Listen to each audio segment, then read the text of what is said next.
Greetings and salutations. I return to a series review, or rather a summary of it, because to go into another series review will be problematic. In fact, I have not even touched a series review before, since the last time I did one was Korra, The Legend of Korra, covering the end episode and basically the bits that ran up to it. So what I'm going to do, I'm going to talk about Transformers Prime. It ended last week, its second series completed its run, and unfortunately the same old problems persist with the series. I am not going to go into pictures with a lot of detail. If you want pictures of details discussed in thoughtful ways, go check out the podcast held on WTF 2005, the Primetime podcast. Because basically, I'm just going to be discussing the points they bring up that I happen to agree with. Transformers Prime opened up with a very good, I felt, 5-part opener called The Rise of Darkness, or something along those lines. It introduces us to 5 Autobots, a number of Decepticons, and Megatron's return, all focused around the story of he's discovered dark energon was come bringing dead Cybertronians back to life as zombies. The ever-present cast are there, such as Soundwave, Starscream, Prime, Megatron, Bumblebee yet again. But we get a bit of difference with the Autobot cast. We get RC, who originally I thought was she had taken Animated Prowl's role as a close combat specialist and a motorbike. Then we get Bulkhead, who is not like his animated counterpart, a former wrecker who is specialised in breaking things, but ultimately was, before the war, a construction worker. Then we have one of my favourites among the Autobots, Ratchet, old Cratchity, and voiced by Jeffrey Combs. The man knows how to deliver a line. Now, we come to the problems with it. First series, after the opener, it was very unfocused. Overall plot wasn't there. No overreaching arc existed. We get the introduction to Mech, who had a strong run through series 1 and 2 up to a point. We get introductions to additional Decepticons. Black Arachnia, one of the most capable lone wolf Decepticons they were. We get Breakdown and Knockout, who I believe are basically G1 Stunticons. It is said among the community, I think I heard that they're calling Knockout gay. I will begin with this. They're transforming robots. I don't think they breed the same way. I don't think they have a sexuality. If anything, he's flamboyant. That's what I want to call him. And Breakdown, another particular favourite among the fans, who had a celebrity voice behind him, was basically a heavy-duty enforcer who got along with the general rank and file of the Decepticons. And this time the Decepticons had a small army with them by the name of the Viacons or Radicons. They never actually got a name on the series. Identical drone-looking Decepticons. Small army of them that came in 2 different varieties. Those who turned into muscle cars and those who turned into muscle car jets. They were also the worker class, but they didn't appear too often. So what's the problem with the Series A? Well, for starters, Series 1, we just got too many episodes focusing on RC and Bulkhead. Yes, this series may be good for developing characterizations, except for Prime, who, you get the idea he's old, he's worn, but we don't get much depth with him into the second series. And we got the problem of that he's the only one who can stand up to Megatron. There comes the 3 human companions who are introduced to the series. Jack, everyday boy who learns to deal with responsibility and all that lot. Miko, who pisses off so many fans because she makes Sari from Animated look calm and constrained, because she is a living plot device. And then we got, oh god, I forgot the name of the youngest kid. A young kid with a wacky hairstyle, Raphael, who is a master hacker. We never exactly learn why. He apparently has some family issues. Whenever arguing goes on, he's the one who seems to suffer from it. But ultimately, Raph gets nothing except for to show off his master hacking skills. And Miko just irritates fans. She's rash, reckless. And she too doesn't really get any development into the second series. I'm going to skip out the first series for the simple fact that it's all over the place. We've got good episodes, we've got bad episodes. We've got introduced to Mech, who appeared several times over, who each time presented themselves as a growing force, not to be taken lightly. We get the relationship between Bulkhead and Breakdown as rivals. And yet at the same time, Breakdown is not stupid. He knows when to pick a fight and when not to. And Starscream, after the 5-part opener, he tries to assume command of the Decepticons, but he's met with failure time after time, and to the point, after Megatron's return, he's beating them down fiercely, and Black Arachnia is brought on board. He is sent off with Black Arachnid, who too is voiced by a particular known voice. Expertly lines given by, I can't remember her name, but she plays Zoe of Firefly. Black Arachnid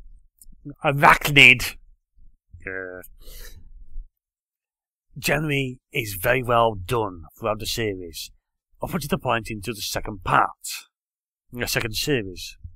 I will begin now listing the problems, since this video is obviously a bit long with this summary. The problem with the series is the status quo. It doesn't shift from it. Not too often. I shall bring this up with the end of Series 1 and the beginning of Series 2. Optimus Prime sacrifices the matrix of leadership to shut down Unicron, who, spoilers here, happened to be at the core of the Earth. His form formed the Earth, and he was waking up. If he had fully woken up, Earth would be destroyed. So Prime basically unleashes the power of the Matrix upon him, and he is basically reset into who he was before receiving the Matrix. He became Orion Pax. He became someone far more interested, far more naive, thinking, the negotiator.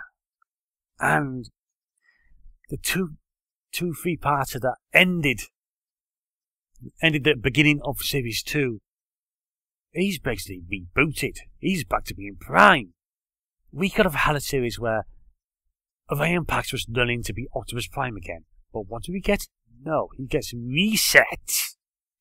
The only outcome from that is a relic hunt, and Prime is being the Master Archivist, being an archivist yet again, decoding a stolen database they got from the Decepticons later on in the series.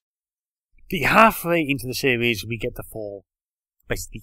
4-parter covers the recovery of 4 particular relics, uncovered by decoded from the ICOM database. These ended with a Bulkhead's tale against Insecticons. These are the typical small troopers you got in G1. These are big, fierce, nasty critters who look like they will eat your head off.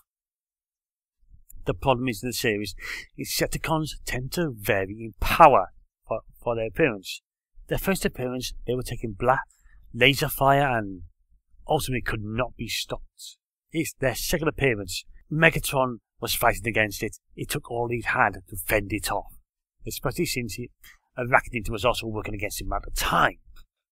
But when he finally defeated it, he dropped to one knee because he was that worn out. And then later on in the series, Insecticons started to drop after a few blasts.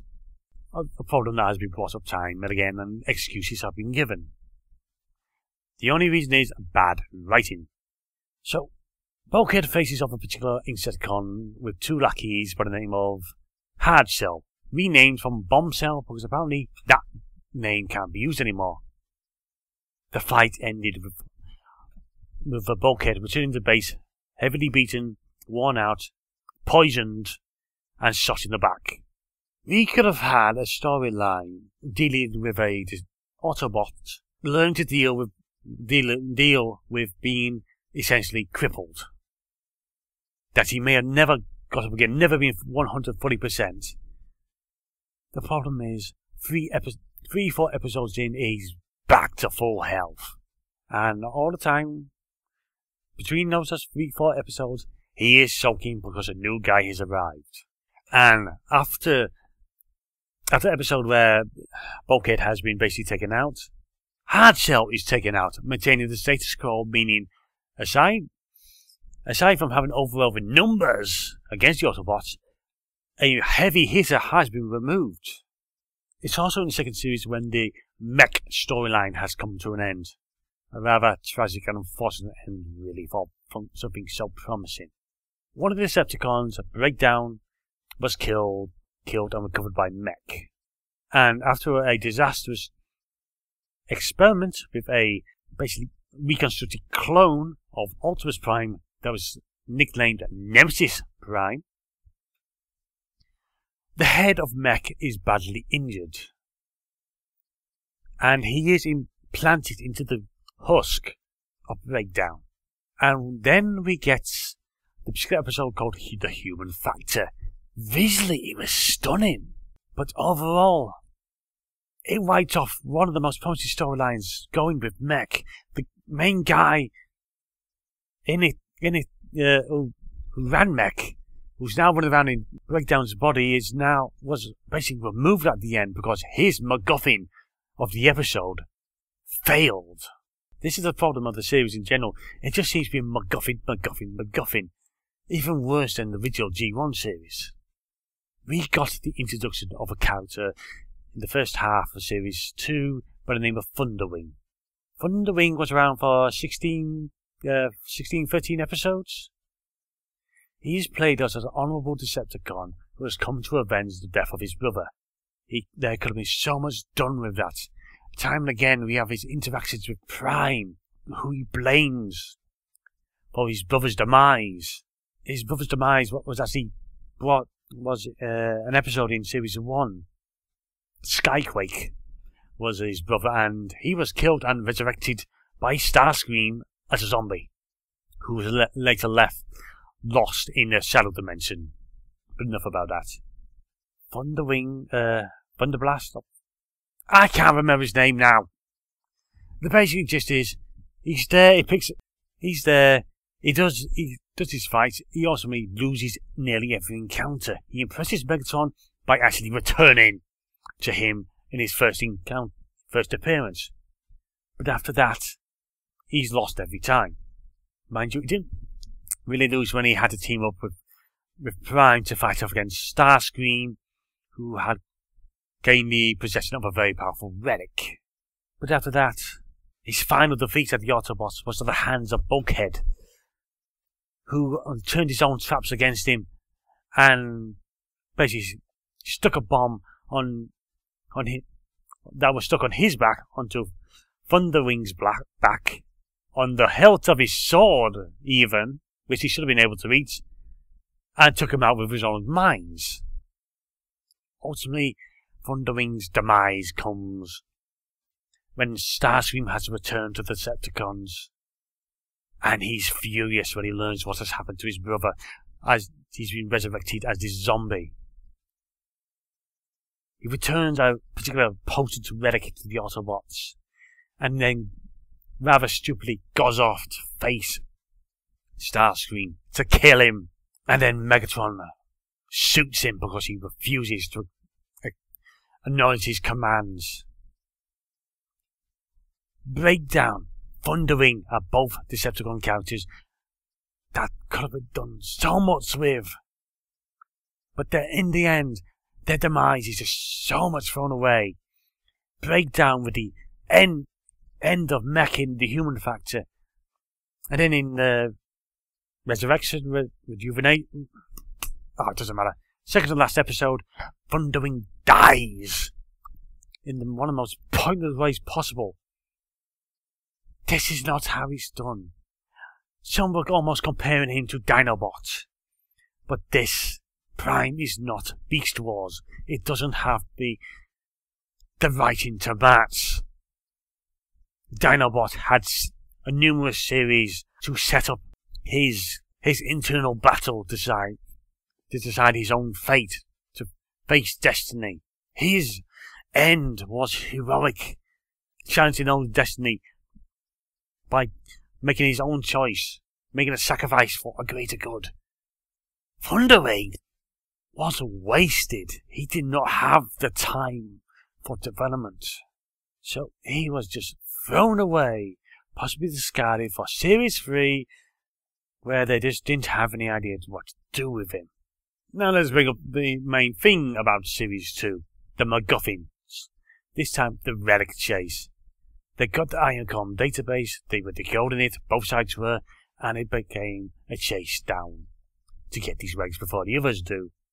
And it ends with the arrival of a new Autobot, Smokescreen, who looks more like Prowl. G1 Prowl, not animated, different colour scheme. And they find the Omega keys which open up the Omega lock to regenerate Cybertron. The Decepticons end up with the 4 keys, with Starscream rejoining their ranks shortly after recovering the keys in his best moment ever in Series 1 or 2. This is his crowning glory in sneakiness. But after that, the first parter is broken into 2 bits. The demise of Thunderwing, and then the battle upon Cybertron, the Megatron, the whole army of Vehicons against the Autobots laden with relic boosts to their numbers. The problem is, Vehicons. Except for the opener, Vehicons have never been a particular threat. Not to necessarily outnumber the Autobots and then have the element of surprise. Megatron was the only threat among them. And while it was an impressive visual battle, because, let's put it this way, Prime has some of the most visceral bot combat going on. But then we go on to the final episode of Series 2. The first half has them dealing with the revelation that Starscream and the other Decepticons have captured the human companions. And they brought them to Cybertron in big old jars, threatening to expose them to Cybertron's toxic atmosphere, because unlike in Cybertron, in the original G1 series, Cybertron's atmosphere will kill a human. It ultimately ends with Megatron's advances he had gained several episodes before being lost, the Omega Lock being destroyed, dooming Cybertron. But for the thing, every time Prime brings up Megatron must be stopped, something stops him. Series 1, it was Series 1. It was the beginnings of the awakenings of Unicron. The second time was Thunderwing arrived with an army of Vehicons who issued the ultimatum: leave now with our leader alive and you can go. And then the final time, Megatron had been rendered defenseless and Prime didn't kill him. The Decepticons were no threats. No threats, because he had the Star Saber, the Uber I win button. For those who play computer games, I know that a lot. He could have ended it there, but no. He destroys the Omega Lock, gets a space bridge back to Earth. Ratchet gives the best performance in that particular episode at his disgust that Prime had ruined Cybertron's restoration. And then the Autobots go on their different ways as Megatron returns to Earth and basically blows the base to bits. While, yet again, visually impressive, it is rather questionable. Everything after bridging back was Prime's fault. And it just goes downhill from there.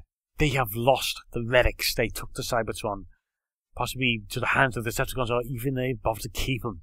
We have the third series by the name of Beast Hunters. That's only said to be 16 episodes, so maybe it will improve. But ultimately, the problems. The status quo is always maintained. The balance of power is always maintained.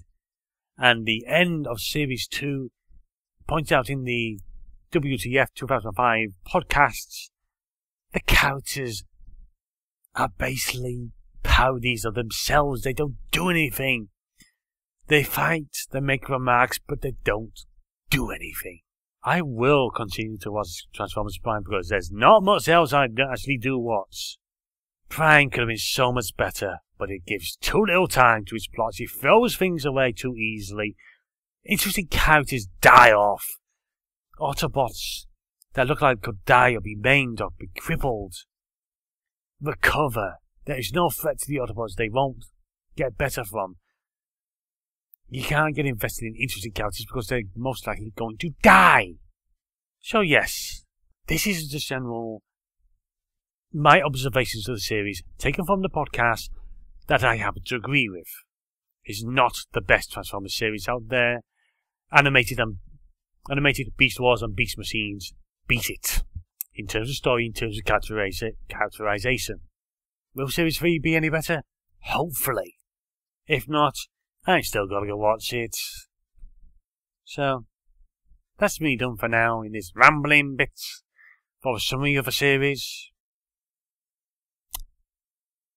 So, bye.